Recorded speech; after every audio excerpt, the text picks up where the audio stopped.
할렐루야. 요즘 사회에 흉악한 범죄가 일어날 때마다 사이코패스라는 단어가 등장합니다. 반사회적 인격장애라는 말입니다. 겉으로는 성실하고 아무 이상이 없습니다. 정상인과 똑같고 어떨 때는 더 성실합니다. 그런데 내면에서는 다른 사람과 공감하는 능력이 부족하고 죄의식이 없고 회개할 줄 모르고 양심의 가책을 느끼지 않습니다. 감정을 조절하지 못합니다. 극도의 자기 중심적인 이기성을 가지고 있습니다. 이런 사람을 반사회적 인격장애자, 사이코패스라고 부르는 것이고, 이런 자들에 의해서 흉악한 범죄가 일어나고 이런 사람들이 점점 늘어나고 있는 시대에 살아가고 있습니다. 오늘 본문 말씀을 보면 귀신 들린 자가 등장합니다. 그리고 본문을 잘 살펴보면 매우 복잡한 구조를 가지고 있습니다. 오늘 이 말씀을 문자적으로 이런 사건이 있었구나라고 생각하면서 그냥 읽고 지나가면 아무 문제가 없지만은 도대체 주님은 왜 거라사에 가셨을까? 이 사건을 통해서 우리에게 주시고자 하시는 메시지가 무엇일까? 보다 깊은 메시지를 발견하기 위해서 이 본문을 탐구하면 탐구할수록 복잡한 구조를 가지고 있다는 것을 발견하게 됩니다. 신앙생활을 오래 하신 분들은 이 본문을 다 알고 있습니다. 그런데 제가 이 본문을 가지고 설교한 적이 없었다는 것을 발견하게 되었어요. 오늘 이 말씀을 통해서 어떤 메시지를 전달해야 되는가? 아마 그것에 대해서 저도 많은 고민을 하게 되었던 본문이었습니다. 오늘 말씀을 살펴보면 예수님께서 갈릴리 건너편 거라사인 지방으로 가시게 됩니다. 오늘 이 사건을 보도하기 전에 바로 앞 본문에 보면 예수님께서 풍랑을 헤치고 파도를 헤치고 바다 건너편으로 항해하는 예수님의 모습이 등장합니다. 그 모습과 유사한 모습으로 바다 건너편 거라사 지방으로 가게 된 것입니다. 거라사는 이방의 땅이죠. 예수님께서 왜 이곳에 가셨을까? 예수님이 전하고 있는 이 복음은 유대인만의 복음이 아니라 이방인들에게도 전파되어야 될 복음의 보편적 성격을 말해주고 있다는 것입니다. 예수님의 복음은 차별이 없다는 것을 말해주고 있는 것입니다. 예수님께서 배를 타고 거라사 땅에 내리자마자 귀신 들린 자 만나게 됩니다.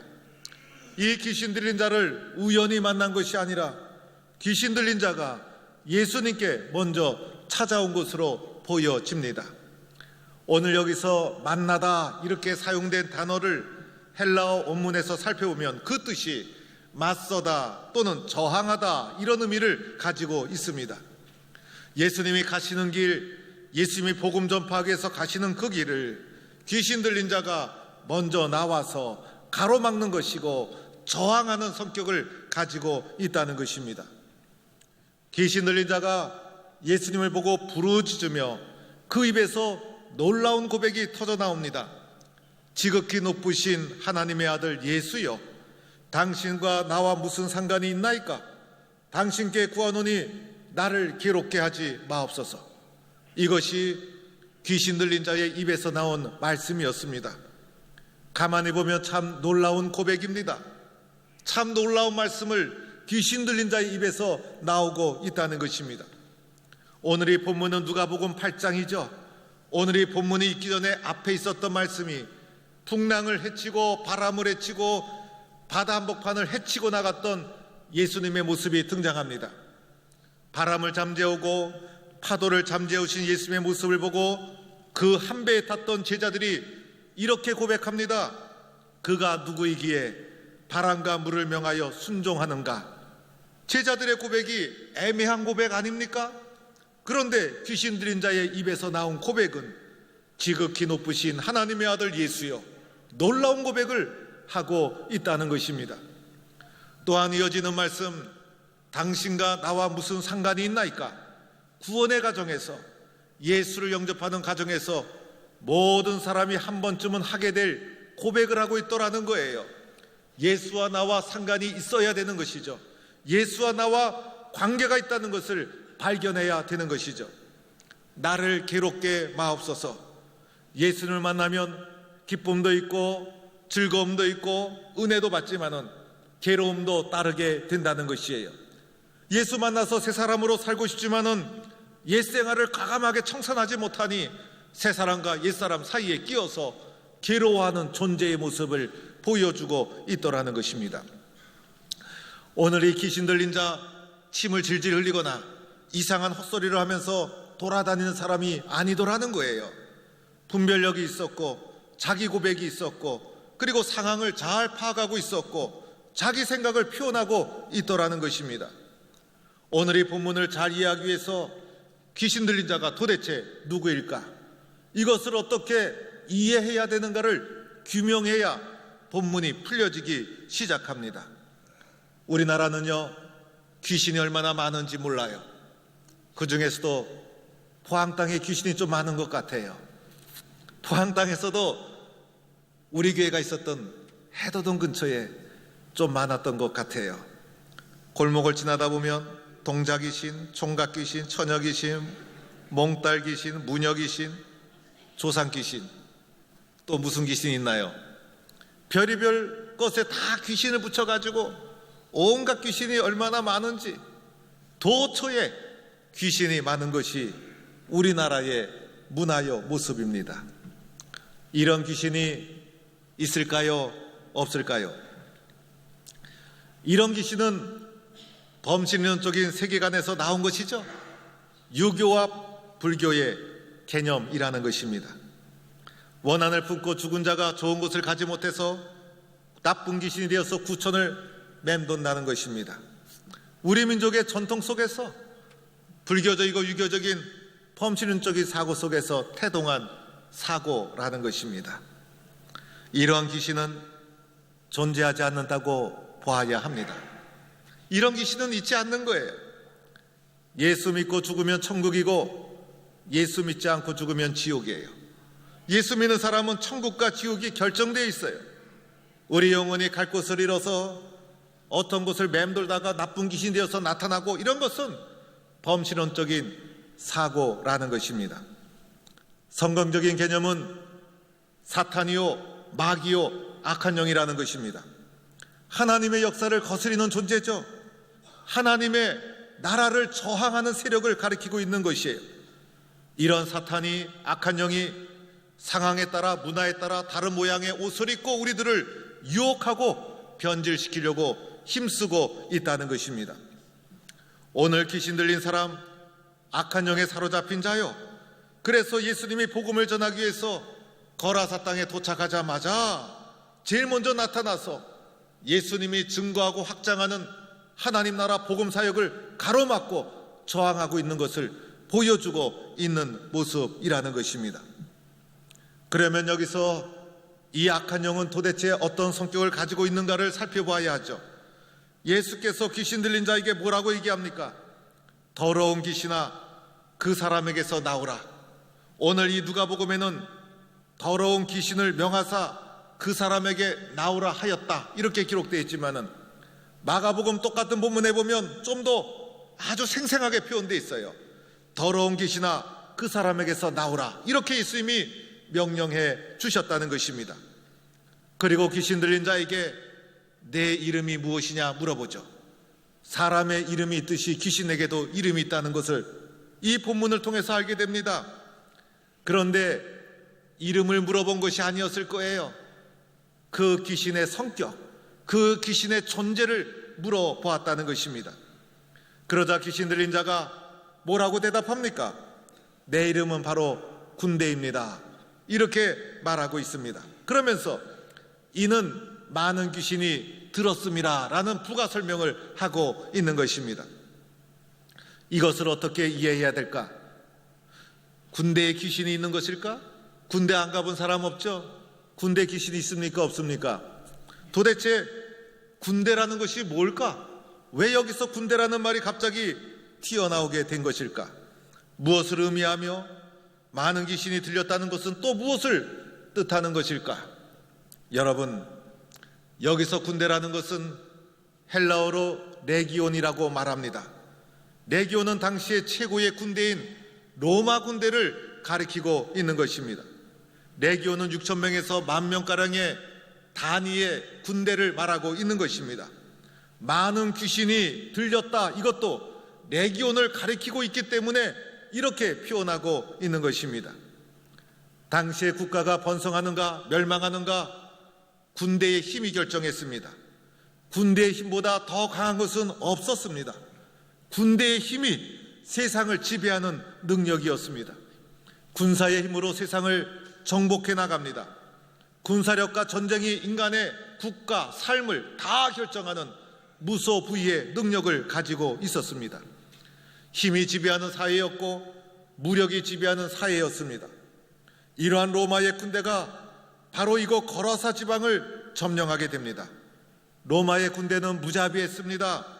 잔인하게 학살하고 진압했다는 것입니다. 기원전 67년경에는 학정에 견디지 못해서 거라사에서 반란이 일어났을 때 1,000명이 넘는 주민들이 무자비하게 학살을 당하게 됩니다. 이들에게는, 거라사 지방 사람들에게는 로마 군대야말로 악마와 같은 존재였다는 것입니다. 정상적인 거라사인들은 제정신으로 살아갈 수가 없었던 것이죠. 오랫동안 옷을 제대로 입지 않았다, 집에서 거하지도 않았다. 이들이 처한 오랜 기간에 아픈 현실을 반영하고 있다는 것이에요. 무덤 사이에 거했다, 절망 가운데 있는 상태, 소망 없는 상황을 말해주고 있다는 거예요. 사람으로서 정상적인 도덕과 양심과 윤리를 가지고 살 수 없는 시대 속에 놓여 있었다는 것이에요. 마카비 시대에는 수갑과 족쇄를 채워서 사람들을 학대했다고 하는데, 순환의 이러한 역사를 거치게 되었는데, 쇠사슬과 고랑에 매여 지켰을 때 그 맨 것을 끊고 광야로 나갔다, 이것도 그들의 억압의 현실을 반영하고 있다는 것입니다. 사람들은요, 나쁜 것을 싫어하면서도 그것을 그대로 배우게 됩니다. 미워하는 것을 그대로 답습하게 되는 것이죠. 악하고 독한 것을 경험해 본 사람은 그것을 비난하면서도 자기 자신이 어느새 악하고 독한 사람으로 되어가게 됩니다. 독해야 성공하고 악해야 성공한다는 신념을 가지게 되는 것이죠. 오랜 기간 동안 로마의 학정에 시달리면서 자신도 모르게 로마로부터 배우게 되는 것이 있었습니다. 사람이 어떻게 파괴되어 가는가, 사람을 어떻게 진압해야 되는가, 어떻게 해야 로마의 탄압으로부터 벗어날 수 있을까, 어떻게 하는 것이 잘 될 수 있는 것일까. 힘이 있어야 된다는 것이었어요. 무력이 있어야 되고 폭력이 있어야 되고, 그래서 이들 가운데 자신도 모르게 레기온이라는 것이 자리 잡게 되었다는 것입니다. 사람은요, 무엇을 하려고 할 때 개인적인 능력은 한계가 있어요. 개인적인 힘과 능력으로 뭔가를 하려다가 한계에 부닥치게 되면 조직을 만들고 집단을 만들게 됩니다. 개인의 힘이 조직의 힘을 이겨나갈 수가 없죠. 싸움 잘하는 한 사람보다 조직 병력배가 더 무서운 것입니다. 집단을 형성하고 나면 집단에 맹목적인 충성을 하게 됩니다. 그리고 그 집단은 충동적인 집단이 될 가능성이 많습니다. 그 가운데 인간의 인간성, 자아는 상실되게 되는 것이죠. 집단 속에서 개인의 창의성, 인격 다 말살되게 되는 것입니다. 이 집단 속에 갇혀버리고 나면 개인의 능력으로 벗어날 수가 없는 것이죠. 도리어 개인은 집단의 힘과 능력에 자신을 의지할 수밖에 없다는 것입니다. 이런 집단은 쉽게 폭력적이 됩니다. 그래서 스스로 미워하면서 그것을 배워 나가게 되는 것이죠. 스스로 사탄이 되고 말았다는 것이에요. 그 가운데서 그들이 그토록 미워했던 레기온이 성장하고 있었다는 것입니다. 힘과 폭력에 의지했던 악마와 같은 로마를 닮아가는 집단적 관계가 지역을 사로잡게 된 것이죠. 미친 사람만이 미친 사람이 아니죠. 분별력 없이 시대의 조류에 휩싸여가다 보면 나도 모르게 미쳐버리고 만다는 것입니다. 이번에 총선이 있기 전에 대부분 사람들은 여당이 압승하리라고 생각을 했어요. 그런데 여당이 참패하고 말았죠. 당의 이념이 잘못됐기 때문이 아니었죠. 당 아래에 자신의 이익을 추구하는 계파를 만들고 계파의 이익과 힘을 앞세운 교만 때문에 국민들이 등을 돌리고 말았다는 것입니다. 이러한 영에 사로잡히게 되면 우리들은 그 집단의 노예가 되는 것이에요. 그 사상의 노예가 되고 만다는 것입니다. 예수께서 돼지떼를 보게 됩니다. 이 돼지떼가 산에서 먹고 있는 것을 보게 되는데, 돼지는 율법적으로 보면 부정적인 짐승의 대표가 됩니다. 유대인들은 돼지고기를 먹지 않습니다. 우리나라는 없어서 못 먹지만은 그 사람들은 돼지고기를 먹지 않습니다. 귀신들이 먼저 우리들을 무적행 지옥으로 보내지 마옵소서, 차라리 돼지에게 들어가게 해 주옵소서. 예수님께서 나가라 하니 나갈 수밖에 없어서 돼지에게 들어가 달라고 간청하게 됩니다.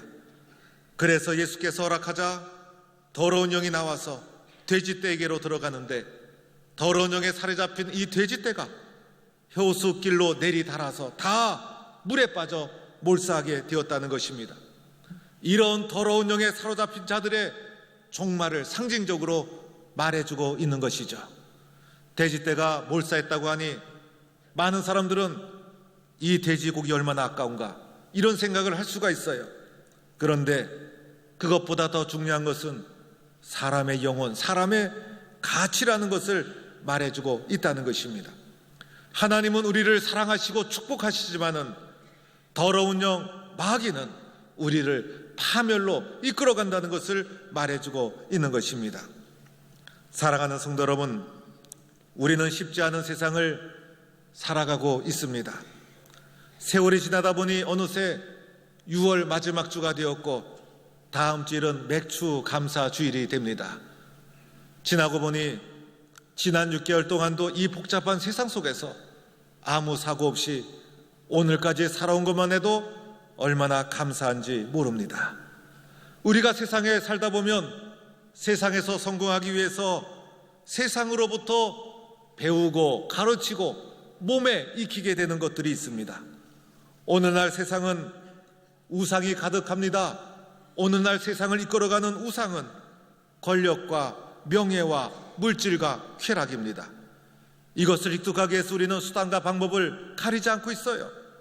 권력의 힘이 얼마나 큰지, 명예의 욕심이 얼마나 큰지, 물질의 욕심이 얼마나 큰지, 그리고 쾌락의 욕망이 얼마나 큰지, 이것으로부터 좀처럼 벗어나지 못하게 됩니다.